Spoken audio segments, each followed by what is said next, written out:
Bom, então agora a gente vai falar sobre os índices de mercado do capítulo de Equity. Então, existem duas formas de medir a performance de um índice, ou seja, a rentabilidade do índice, pelo Price Return ou Total Return.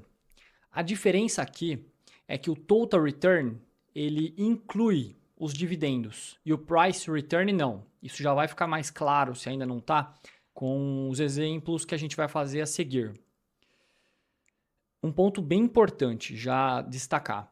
Cuidado para não confundir o método de cálculo de Price Return com o tipo de índice chamado Price Weighted.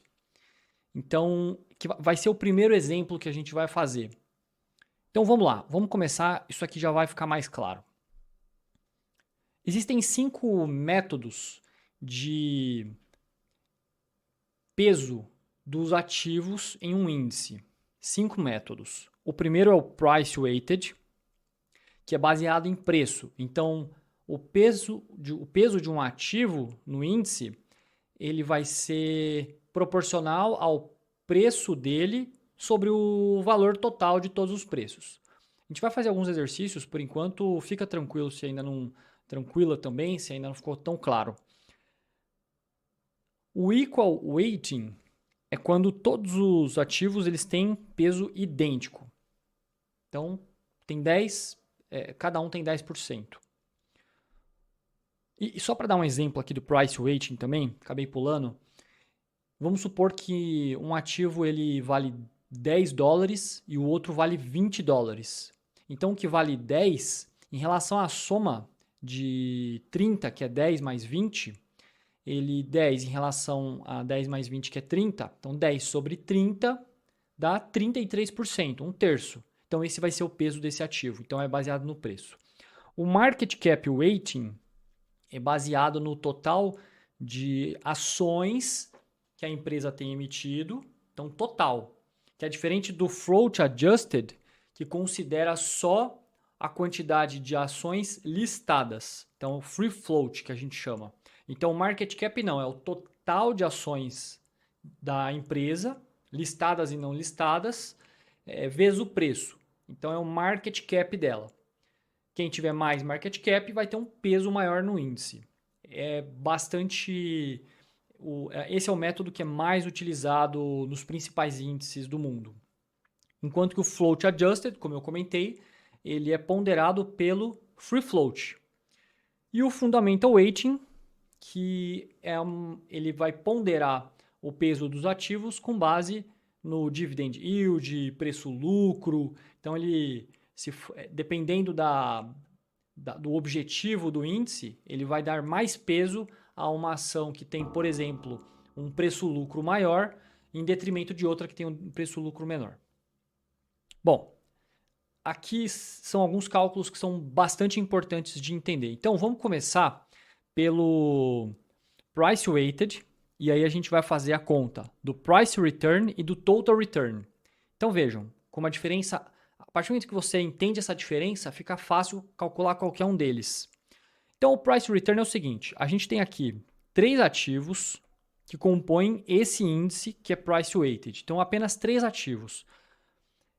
Aqui é o preço no início do período e aqui é o preço no final do período. Então, esse aqui, por exemplo, variou de 26 para 28. Mas também houve pagamento de dividendos. Então, na verdade, se a gente somar isso aqui, o ativo teria fechado em 29 e 20. Mas como pagou dividendos, ele fechou em 28. O Price Return, ele vai sempre considerar esse preço e não a soma dos dois. O Total Return, já adiantando, ele vai considerar a soma dos dois. Então, essa é a diferença. Então, independente do método, se for Price Return, o que importa é isso aqui. Então, nesse caso, é Price Return, a gente vai usar essas duas colunas. E para calcular, a gente vai usar o método Price Weighted, que é como? Eu somo os preços de cada período e calculo o retorno. Então, fechou em 71 sobre 78, dividido por 78, que é o inicial, deu menos 9% de rentabilidade pelo price return. Agora, olhando o total return, é a mesma conta, só que ao invés de considerar isso aqui, eu vou considerar isso mais isso, que vai dar 74,40. Então, o total return desse índice, ele vai ser 74,40 sobre 78, menos 78 sobre 78, que vai dar menos 4,5%. Então, é isso que a gente vai fazer agora nos outros tipos. Mas antes tem uma questão importante relacionada ao price weighted exclusivamente, que é o seguinte. Existe uma característica chamada divisor. O divisor, ele está implícito aqui e é 1 nesse caso. É quando você na verdade, soma tudo aqui e divide por 3 aqui. Ou seja, são 3 ativos, o divisor ele é 3. Na maior parte dos exercícios, você vai ver, a grande maioria deles, ele assume que é o número de ativos mesmo. Se quiser complicar, ele vai falar que é algum número diferente disso. Mas existe aqui um divisor e como aqui é 3, aqui vai ser 3 também, então na hora de você dividir tudo, esse 3 ele vai se cancelar, então por isso que a gente não importa aqui nessa conta. Mas ele existe. E por que é importante de entender que ele existe? Porque quando você tem um split ou implit, aí esse número ele vai mudar. Então, por isso que é importante saber como funciona. Então, nesse caso, houve um split de 2:1. Então, o que aconteceu? No ativo ABC especificamente. Então, esse ativo ele foi de 26 para 10, mas, na verdade, houve um split. Então, esse 10 deveria ser 20. Entendeu o que aconteceu? Então, o que a gente tem que fazer? A gente tem que entender qual que é o novo divisor para poder calcular o retorno desse index nesse caso. Como é que funciona? O index inicial é 3. Então, a gente tem que calcular o index value. Esse aqui é o index value, que é 26. Então, porque o divisor inicial é 3. Você concorda que o 26 não pode mudar? Apesar do split, não pode mudar o index value, porque foi uma mudança no preço de um ativo, mas o preço mudou, mas a quantidade também mudou. Então, não pode ter mudança de index value. Então, por isso que a gente vai fazer o seguinte. Houve split de 2:1, então 26 virou 13. Aqui, ó. Né? Dividiu por 2. Então, 13 mais 36, que é o outro, mais 16, sobre o novo divisor, tem que ser 26 ainda, que está aqui, ó. Tem que ser 26. Então, a gente acha que o novo divisor é 2. Agora que a gente achou que o novo divisor é 2, a gente vai calcular o novo index value no final do período, para poder depois, finalmente, calcular a rentabilidade. Então, o novo index value é quanto? É 11,20. Por quê? Vamos voltar aqui, ó. Ele fechou em 10. Eu estou calculando o total return. Então, total, eu preciso somar o dividendo, certo? Então, eu vou somar o 10 com 1,20. Aqui já é o valor com o split. Então, eu vou somar os dois, eu vou chegar no 11,20. Mais o preço final do outro, que é esse com esse, mais esse que é 17,90, dividido pelo novo divisor, que eu já sei que é 2, depois do split, eu chego no 28,20. Então, 28,20 sobre 26, que foi o inicial, menos 1, eu tenho que foi 8,5% a rentabilidade. Revise isso aqui, porque pode parecer difícil inicialmente, mas não é. Então, é uma pergunta que dá para acertar. Bom, aí a gente olha agora o equal weighted. Então, price return, a gente vai desconsiderar dividendos. Então, isso aqui não importa. Então, No caso do Equal Weighted, tem que lembrar o método de cálculo, que é diferente do Price Weighted. Como que é do Equal Weighted? Você calcula a rentabilidade de cada linha. Então, essa deu 7,7%, essa deu menos 16% e essa aqui deu 6,3%. Então, cada uma deu uma rentabilidade. E aqui você vai somar os três e dividir por 3. A gente vai chegar em menos 0,9% nesse caso. Já o Total Return do Equal Weighted é a mesma lógica. Só que ao invés de considerar o 28, a gente vai considerar 28 mais 1,20, que vai ser aqui, ó, 1,20 somado aqui dentro. Então, agora o Total Return do ABC é 12,3% de retorno, o do outro ativo menos 13% e do outro 11,9%. Entendeu o raciocínio? Então, é preço final com dividendos, então é 28 mais 1,20, menos preço inicial, dividido pelo preço inicial. Então, é a rentabilidade de cada ativo nesse período, mas considerando dividendos. E aí a gente soma os 3 e divide por 3, vai dar 3,7%. Agora, o Market Cap Weighted. E vamos primeiro Price Return. Então, Price Return, eu vou multiplicar o que a gente tem aqui primeiro? Vamos só dar uma repassada. Preço inicial, como sempre, só que agora eu tenho shares outstanding, são 10 mil dessa ação, 20 mil da outra e 30 mil da outra. Então, 26 vezes 10 mil, o beginning of period value é 260 mil. Então, o market cap weighted, você tem que multiplicar preço vezes shares, para você usar esse valor aqui. Então, você vai somar esse, você vai chegar no valor do índice no início do período. E o valor do índice no final do período, se for price return, você só vai considerar o end of period price vezes os shares outstanding, então 28 vezes 10 mil, 280 mil, mesma coisa nas duas outras linhas. O valor final do índice, 1,310. Então, 1,310 sobre 1,200 menos 1, ou essa forma de cálculo aqui também funciona, 9,2%. Agora, Total Return. Vamos considerar os dividendos. Então, é a mesma lógica. Só que agora, ao invés de considerar só esse aqui, a gente vai ter que considerar também o pagamento de dividendos, que foi 2.000, 5.000 e 13.500.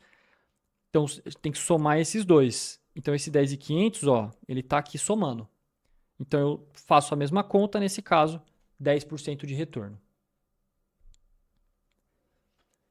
Aí existe um conceito muito importante e são questões fáceis também em relação a esse conceito, mas muitas vezes passa batido na hora que a gente estuda o currículo, que é a diferença entre rebalancing e reconstitution.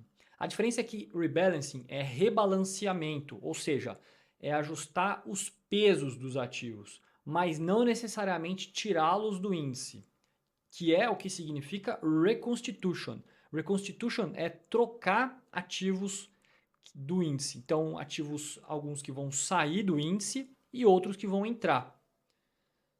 Então, é importante entender essa diferença. Então, rebalancing, adjust weights. Então, falou em peso, é rebalancing.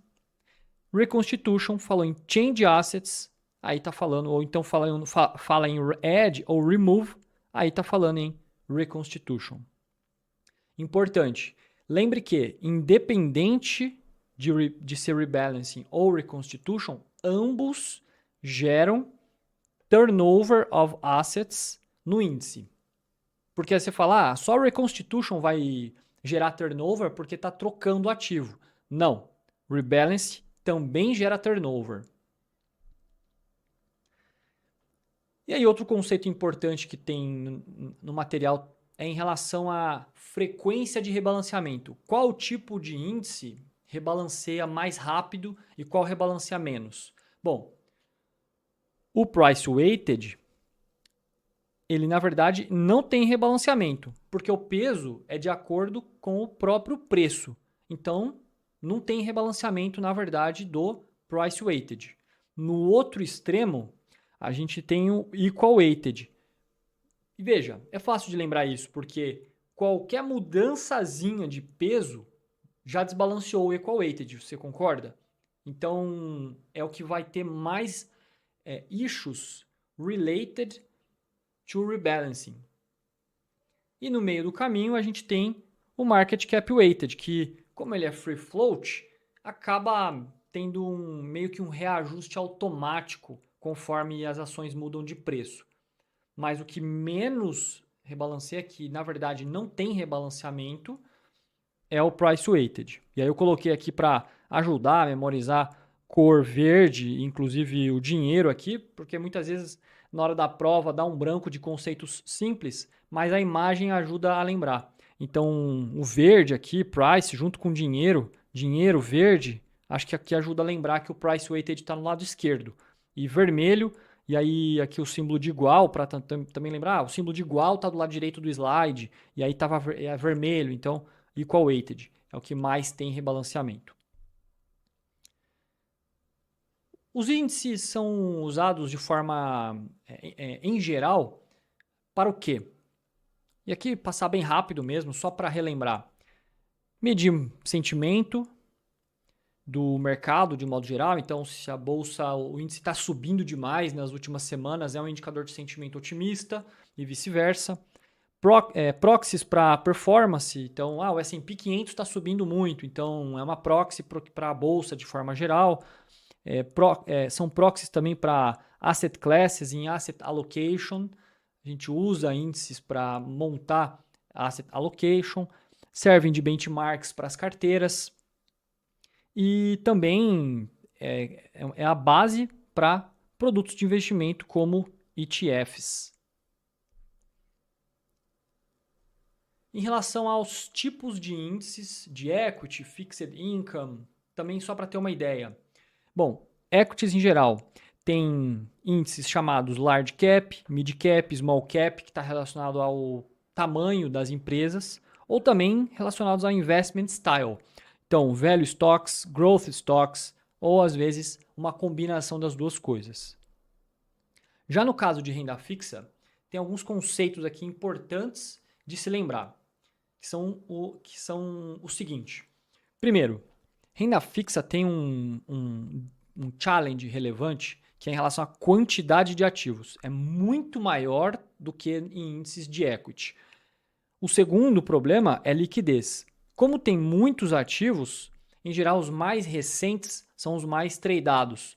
Então a liquidez dos ativos mais antigos, ela é menor. E esses dois challenges, eles comprometem o replication de fixed income indexes. Então, consequências, é muito mais custoso e difícil replicar índices de renda fixa por conta desses dois desafios e o turnover ele é mais frequente e mais constante. Por quê? Porque, em geral, os securities, eles uma hora vencem, ativo de renda fixa, uma hora vence, e também existem new securities que as empresas emitem, novas dívidas. Então, faz com que o turnover em índices de renda fixa seja maior. Então, esses conceitos eles são bem importantes para os exercícios. Subdivisões de índices de renda fixa. Bom, ativos do governo, government agency, collateralized corporate securities, que aí está relacionado ao setor do mercado, governo ou corporativo. Style, então, por exemplo, maturity relacionado a short, intermediate ou long. Tem índices também que estão relacionados à qualidade de crédito, então AAA, BBB, ou até separados por investment grade ou high yield. Então, acho que aqui é um pouco mais intuitivo para esse assunto aqui. E índices de investimentos alternativos tem desafios também. Então, no caso de índices de commodities, é importante lembrar um conceito bem importante. Esses índices, eles não são formados com base no preço da commodity física.